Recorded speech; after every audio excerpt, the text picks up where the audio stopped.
Hey everyone, welcome back to this week's edition of the Maconi Setup Shop A-Fix Tutorials. This week we're looking at one of my favorite mile-and-a-half racetracks on this game, the Chicagoland Speedway. So strap in and let's get to it. As always, every video that we start off with, we'll talk about shifting. This run was done in 5th gear only. I do think that 4th gear might be useful in a long run, or if you're in traffic and the dirty air is really bad. The gearing is so close though. If you were to run 4th gear the whole time, you'd be chipping way too early. So I think 5th gear. I think 5th gear is the gear that you'll see a lot of fast people using, and just about everybody using for that matter. I do think shifting would be useful in a very long run, but there's no way that you'd be using it short run. Uh, these first couple laps here are more or less to simulate a mock qualifying lap. So at any time, if you guys want to go back and watch this beginning, laps 1 and 2 are essentially a mock qualifying run. I did miss the bottom pretty bad in 3, so that 286 right there could have been a lot better if you get down to the white line. That's just a rough idea on what you want to do for qualifying. The top in 1 and 2 carry so much speed down the back straightaway. There's a lot of grip in that third lane, not as much grip in the second and fourth lanes. I think in the race, depending on how the track takes heat, the fourth lane might become available in turn 1 and 2, but I don't think you'll really see anybody running it in 3 and 4. It's just way too slow, too bouncy, and the wall proximity just slows you down too much. So typically, anytime you're going to run a lane around this racetrack in either side of the racetrack, it's going to be the first lane and the third lane. So if you're going to run the top, essentially you're going to want to run the third lane. If you're trying to really protect your right rear, then sure, like run the fourth lane to make sure nobody gets to your right rear. But typically, you're not going to want to run the second and fourth lanes here if you can help it. Turns 1, if you're going to run the bottom, I've always tried to get a really big arc to run the bottom. Um, Another one of those tracks where you talk about arc and park. Used to be a much more useful tool back in the day, but this car here with all the mechanical grip and the way it drives, you just carry so much more corner speed. It's hard to do that. But if you're going to save your tires, running the bottom is the best place to do it. Around here, the white line has always just pulled your left sides around this racetrack. There's so much grip down there, and it's very noticeable when you get down there. You can feel it. If you're running anywhere else on the racetrack, it just doesn't feel the same as when you get down close to that white line. It's a very useful tool. To run the third lanes, or the top we'll call it, much straighter entry. There's a big bump in turns 3 and 4 on the top. Um, Give yourself a few laps to get comfortable with it. I recommend practicing a little bit before you try to do it in a race. The bump actually helps you, but it's very easy if you're not expecting it to feel the bump, feel the car rotate, and then want to overcorrect because you think it's going to get loose. It should not get loose. Again, we've talked about it before, how this car really doesn't handle bumps very well with all the underbody stuff going on. But the bump in the third lane in 3 and 4 does help you rotate.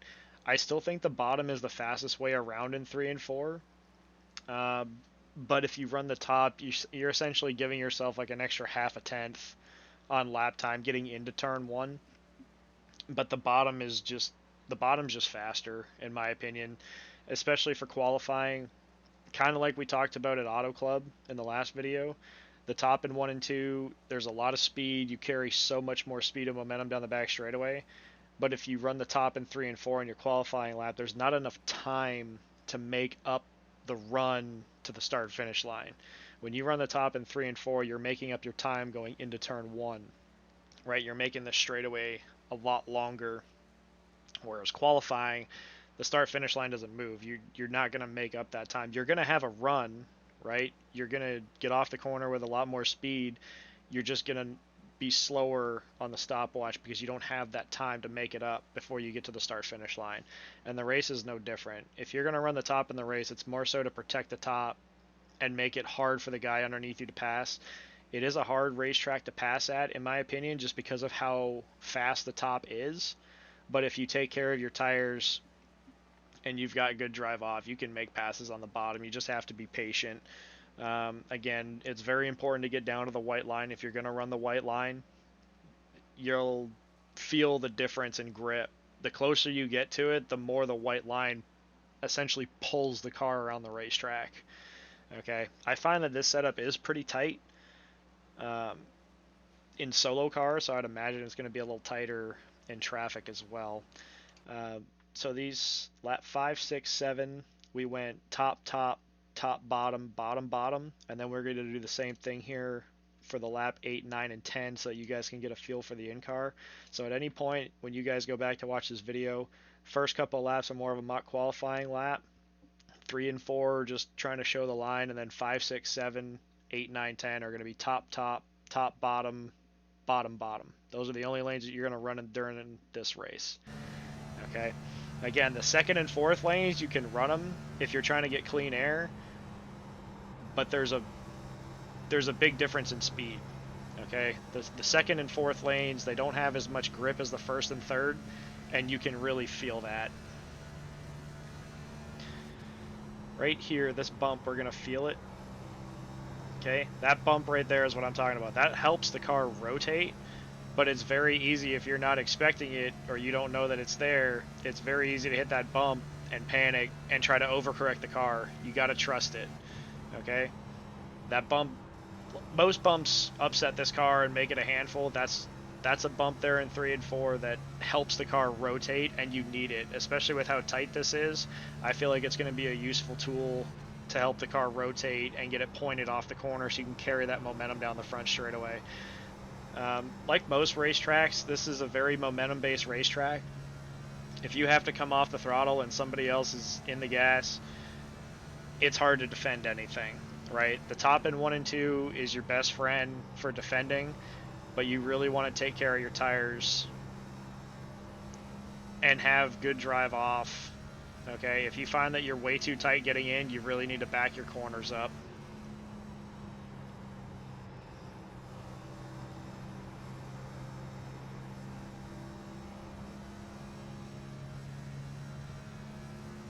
Okay. We'll go back and watch the last lap here with no commentary since I was talking over. We'll go back and do the silent lap again.